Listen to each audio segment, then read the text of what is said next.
سحر کی مشکل دن اور درد کی ابتدا۔ سحر اپنے پیٹ میں شدید درد کے ساتھ ہسپتال کے لیے تیار ہوئی۔ وہ تڑپتے ہوئے بولی، اماں مجھے ہسپتال جانا ہے، پیٹ میں بہت تکلیف ہو رہی ہے۔ اس کی ساس جو سخت مزاج اور ہر معاملے میں کنٹرول پسند تھی، غصے میں شوہر فرحان سے کہا، بیٹی پیدا کر رہی ہے اور دیکھو اپنی بیوی کے نخرے۔ یہ سن کر فرحان غصے میں آ گیا۔ سحر کمرے میں روتی ہوئی چلی گئی، دل میں خوف اور درد کے ساتھ۔ بہر ساس نے فرحان سے کہا، ابھی بھی وقت ہے، یہ بچہ ختم کر دے ورنہ ساری زندگی بیٹی کا بوجھ اٹھائے گا۔ فرحان کی آنکھوں میں فرعونیت کے آثار تھے۔ وہ کمرے میں آ گیا اور سحر کے پیٹ پر لات ماری۔ سحر بے ہوش ہو گئی اور فوراً ہسپتال لے جایا گیا۔ ڈاکٹر نے سحر سے کہا کہ بچہ بچ نہیں سکا۔ یہ سن کر فرحان خوش ہوا اور ساس مسکراتے ہوئے بولی، دیکھو یہ سب اچھا ہوا۔ سحر کی آنکھوں سے آنسو جاری ہو گئے اور دل میں اللہ سے دعا کی کہ ظلم کرنے والوں کو عبرتناک سزا ملے۔ یہ لمحہ سحر کی زندگی کا سب سے تاریک دن تھا، مگر اسی دوران کالج کی پہلی صبح کا لمحہ اس کے ذہن میں آیا جب اس کی زندگی میں روشنی کی ایک کرن شبینہ سے ملاقات ہوئی۔ شبینہ کلاس کی سب سے باتونی اور ہنس مکھ لڑکی تھی، جس کی ہر بات کہوں میں بدل جاتی تھی۔ ابتدا میں سحر نے اسے محض ایک خوش مزاج دوست سمجھا، مگر آہستہ آہستہ شبینہ کی موجودگی دل کو سکون دینے لگی۔ کالج کے دن رات ایک دوسرے کے ساتھ گزرتے، لائبریری، کینٹین، کلاس روم، ہر جگہ وہ ساتھ ہوتے۔ لوگ انہیں دیکھ کر اکثر کہتے، یہ دونوں تو جڑواں بہنیں لگتی ہیں۔ سحر نے دل ہی دل میں سوچا کہ شبینہ کی دوستی صرف خوشی اور امید کی علامت ہے۔ وہ کبھی نہیں سوچ سکتی تھی کہ یہ دوستی مستقبل میں اس کے لیے سہارا بنے گی۔ سحر کے دل کے جذبات، درد اور امید کی جھلکیاں دکھائی گئی ہیں اور شبینہ کی شخصیت کے ساتھ سحر کی پہلی ملاقات اور دوستی کی بنیاد رکھی گئی۔ سحر اور شبینہ کی دوستی آہستہ آہستہ ایک مضبوط بندھن میں بدل گئی۔ لائبریری میں، کلاس روم میں اور کنٹین میں وہ ہمیشہ ایک ساتھ ہوتی۔ لوگ انہیں دیکھ کر اکثر حیران رہ جاتے اور کہہ اٹھتے، یہ دونوں تو جڑواں بہنیں لگتی ہیں۔ شبینہ کی ہنسی اور خوش مزاج طبیعت سحر کے دل کو سکون اور خوشی دیتی۔ ہر کہا، ہر بات اور ہر لمحہ ان دونوں کے درمیان رفاقت کی گواہی دیتا۔ ایک دن چھٹی کے بعد بس اسٹاپ پر بیٹھے ہوئے شبینہ نے اچانک کہا، تم میری سب سے اچھی دوست ہو۔ سحر نے مسکرا کر جواب دیا، اور تم بھی میری سب سے اچھی دوست ہو۔ کچھ لمحے خاموشی کے بعد شبینہ نے شرارت سے آنکھ مار کر کہا، اگر یہ دوستی رشتے میں بدل جائے تو کیسا رہے گا؟ سحر چونکی اور حیرت سے شبینہ کو دیکھنے لگی۔ رشتہ، یہ لفظ اس کے ذہن میں نئے احساسات جگا چکا تھا۔ وہ ہچکچاتی، مگر شبینہ کی سنجیدگی نے اسے مطمئن کیا۔ شبینہ نے ہنسے بغیر کہا، نہیں، میں مذاق نہیں کر رہی۔ اگر تم میرے گھر آؤ تو ہم ایک ہی گھر میں ساری زندگی خوش رہیں گے، ساری خوشیاں بانٹیں گے اور ایک دوسرے کا سہارا بنیں گے۔ سحر کے دل میں خوشی اور خوف کی ملی جلی کیفیت پیدا ہوئی۔ خوشی اس بات پر کہ دوست اتنا قریب اور اہم بن گئی تھی، اور خوف اس بات پر کہ سسرال کا ماحول کیسا ہوگا، کیا وہ وہاں تنہا رہ پائے گی؟ مگر دل کی گہرائیوں میں اس نے محسوس کیا کہ یہ دوستی اور رشتہ دونوں اسے حوصلہ دیں گے۔ چند دن بعد شبینہ کے گھر والے آمنہ کے گھر پہنچے اور سحر کا رشتہ شبینہ کے بھائی کے ساتھ طے پا گیا۔ سب کچھ اتنی جلدی ہوا کہ سحر کو یقین ہی نہیں آیا۔ اماں نے کہا، بیٹی یہ سب اللہ کی رضا سے ہوا ہے۔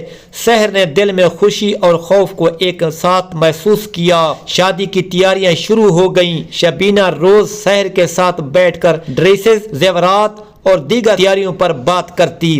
وہ ہنس ہنس کر سحر کی حوصلہ افزائی کرتی اور کہتی دیکھو ہم دونوں ایک جیسی ڈریس پہنیں گے، لوگ کہیں گے کہ بھابھی اور نند میں کتنا پیار ہے۔ سحر نے ہنس کر کہا لوگوں کو چھوڑو، بس ہمیں خوش رہنا ہے۔ شبینہ خوشی سے جھومتی اور ہر بات میں سحر کو شامل کرتی۔ شادی کے دن کا منظر خواب کی طرح تھا، بینڈ باجے، روشنی اور مہمانوں کی رونق، سب کچھ دل کو بھا رہا تھا۔ شبینہ ہر وقت سحر کو ہنسانے میں مصروف رہتی تاکہ وہ گھبرا نہ جائے۔ سحر نے دل میں کہا یہ سب تمہاری وجہ سے ہے، تم نے میرا ساتھ دیا۔ شبینہ نے فوراً جواب دیا ابھی تو شروعات ہے، آگے دیکھنا ہم دونوں کیسے گھر میں خوشیاں بانٹیں گے۔ شادی کے بعد سحر پہلی بار سسرال پہنچی۔ دل میں امیدیں اور خواب تھے کہ شبینہ کے ساتھ رہنا آسان ہوگا اور وہ اپنے نئے گھر کی خوشیوں کا لطف اٹھا سکے گی۔ شادی کی رونق اور مہمانوں کی مصروفیات کے درمیان سحر دل میں سوچ رہی تھی کہ شبینہ کی موجودگی اس کے لیے کتنی سکون بھری ہوگی، مگر حقیقت میں حالات مختلف تھے۔ شبینہ کی ہنس مکھ اور خوش مزاج طبیعت چھپ گئی تھی۔ وہ اکثر سحر پر گھر کے کام کا بوجھ ڈالتی اور ہر چھوٹی سی بات پر طنز کرتی۔ اگر کبھی فرحان باہر کھانے چلنے کی بات کرتا تو شبینہ فوراً بول پڑتی کہ بھائی میں بھی ساتھ جاؤں گی۔ سحر دل میں سوچتی کہ جو شخص اسے سہارا دینے کے لیے شادی کے دن اتنا خوش تھا، آج وہ خود اس کے لیے بوجھ بن چکا ہے۔ ہر دن گھر کے کام کا ایک چکر تھا۔ سحر کھانا پکانے، صفائی کرنے، مہمانوں کی خدمت کرنے اور ہر چھوٹے کام کو سنبھالنے میں مصروف رہتی۔ وہ خود کو تنہا اور کمزور محسوس کرتی۔ شوہر فرحان اکثر خاموش رہتا اور اس کی مدد نہیں کرتا۔ سحر کے دل میں ڈر اور خوف پیدا ہونے لگا کہ کہیں یہ ماحول اسے مزید توڑ نہ دے۔ اسی دوران سحر کو ایک خوشخبری ملی کہ وہ حاملہ ہے۔ دل میں روشنی کی ایک کرن پیدا ہوئی، خوشی اور امید سے دل بھر گیا، مگر سسرال کا ماحول مسلسل پریشان کن رہا۔ ساس اور شبینہ دونوں کے رویے سحر کے لیے چیلنج بن گئے۔ ساس اکثر کہتی کہ آرام کے بہانے مت بناؤ اور شبینہ بھی ہر کام میں رکاوٹ ڈالتی۔ سحر خود کو ہر لمحہ تنہا محسوس کرتی۔ سحر نے کوشش کی کہ صبر اور برداشت سے کام لے، مگر گھر کے حالات دن بدن مشکل ہوتے جا رہے تھے۔ ہر روز نئے چیلنجز، نئے کام اور نئے تناؤ نے اسے تھکا دیا۔ وہ دل میں دعا کرتی کہ اللہ اسے حوصلہ دے اور اس کے بچے اور مستقبل کو محفوظ رکھے۔ سسرال کے ماحول، سحر کے لیے مشکلات، شبینہ اور ساس کے رویوں کی شدت اور سحر کی اندرونی جذبات کو تفصیل سے بیان کیا گیا ہے۔ سحر کے لیے یہ دن صبر اور تحمل کی آزمائش ہے اور وہ دل میں اپنے رب سے مدد مانگتی رہتی ہے۔ سحر کے پیٹ میں بچہ تھا، مگر ایک دن ایک حادثہ پیش آیا اور بچہ ضائع ہو گیا۔ یہ خبر سحر کے لیے زندگی کا سب سے دردناک لمحہ تھی۔ ہسپتال میں ڈاکٹر نے سنجیدگی سے بتایا کہ بچہ بچ نہیں سکا۔ سحر کے دل میں درد اور خالی پن نے ایک طوفان برپا کر دیا۔ سسرال میں یہ خبر سن کر ساس خوش ہوئی اور فرحان بھی اطمینان سے سر ہلاتا رہا۔ سحر کے دل میں غصہ، دکھ اور بے بسی کی ملی جلی کیفیت پیدا ہوئی۔ اس کی آنکھوں سے آنسو جاری تھے اور وہ خود سے اور اللہ سے دعا کرتی کہ جو ظلم ہوا اس کا حساب اللہ کرے۔ کچھ دن بعد سحر کے شوہر نے اسے طلاق دے دی۔ سحر واپس میکے آئی اور وہاں بھی اس کی حالت قابل رحم تھی۔ وہ اپنے زخموں اور دکھ کے ساتھ صبر کرتی رہی۔ شبینہ اور ساس کی بے رحمی کے اثرات دل و جان میں بس گئے تھے۔ ہر دن سحر کے لیے ایک چیلنج تھا، مگر اس نے ہمت نہ ہاری۔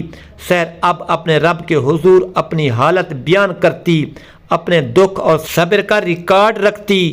وہ سمجھ گئی کہ بعض زخم کبھی نہیں بھر سکتے، مگر انسان کی طاقت صبر میں چھپی ہوتی ہے۔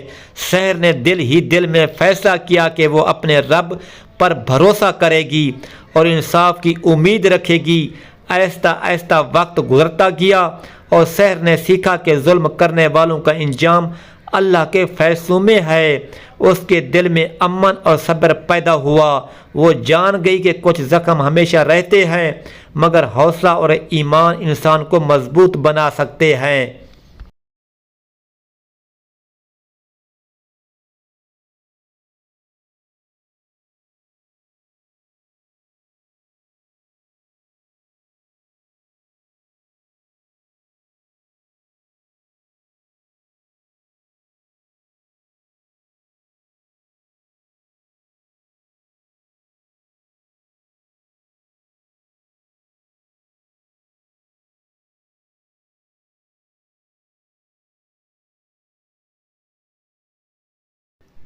سحر نے اپنے رب سے دعا کی کہ جو ظلم ہوا وہ عبرتناک ہو اور جو صبر اور ہمت دکھا